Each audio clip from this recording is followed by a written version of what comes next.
All right, let's put the focus and the spotlight on stocks that are on the editor's radar.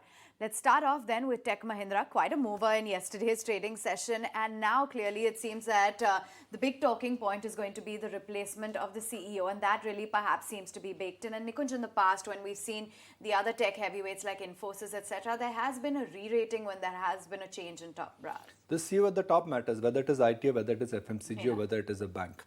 The challenge with Tech Mahindra is that despite being a Mahindra company, they've not really lived up to the expectation. They've had margins which are not the best in the industry, but they've got a brand which, in a sense, is backed by Mahindra. The markets have been debating and speculating that who's next. And that who's next is something which is right now speculative, but there are a lot of buzzwords which are there in the market, which in a sense I think is feeding to the stock price. The stock had a great 2021 but a terrible 2022. The margins are pretty much at the bottom of the barrel. We've seen change happen in Infosys when Salil Palit took over. We've seen change happen in Wipro when the new CEO took over. Could Tech Mahindra be at that cusp where there could be a change? Because change is happening as per the company's official announcement. Mr. Godani has already said by December, hopefully, we will see a new management, which means the name would be announced or would be declared a couple of months ahead of that. If that is the case, then can Tech Mahindra really see a change in terms of positioning going forward? So that's the buzz in Tech Mahindra. It's a stock which should be on everyone's radar. We have no confirmation. We have no indication as to who the next CEO could be. But all I'm saying is that, is there a case for Tech Mahindra? Is there a case for anybody to revisit Tech Mahindra, given that if there is change of CEO, the operating leverage could kick in and there is a lot of scope for Tech Mahindra to improve considering where it is. You know, TCS and Infosys, you cannot improve beyond a point because their margins are so solid. These are you can only repair what is underperforming. So is there a case for Tech Mahindra to get re-rated now? Yeah.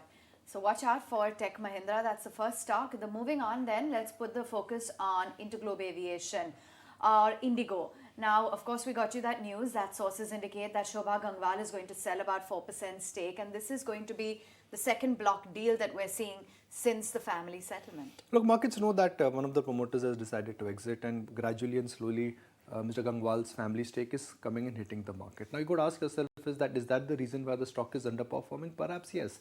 I think Indigo came out with excellent set of numbers. The operating leverage for airlines has kicked in.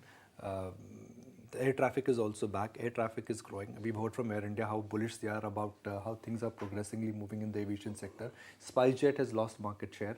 Akasa is too small to have a large impact in the market share per se. But the problem for Indigo has been this continuous supply. I mean, imagine there is this large supply which is continuous, closer to 1800 to 1900, and that explains that why Indigo, despite things coming up in the despite things coming up in the aviation space and the decline in SpiceJet, has not really benefited the shareholder per se, because the shareholder knows that there is a large supply which I think is going to be there, and it's going to be there for next couple of quarters. All right, so that remains critical for Interglobe Aviation. We'll be watching out for these stocks, Aisha, on the editor's radar. Oh yeah, absolutely.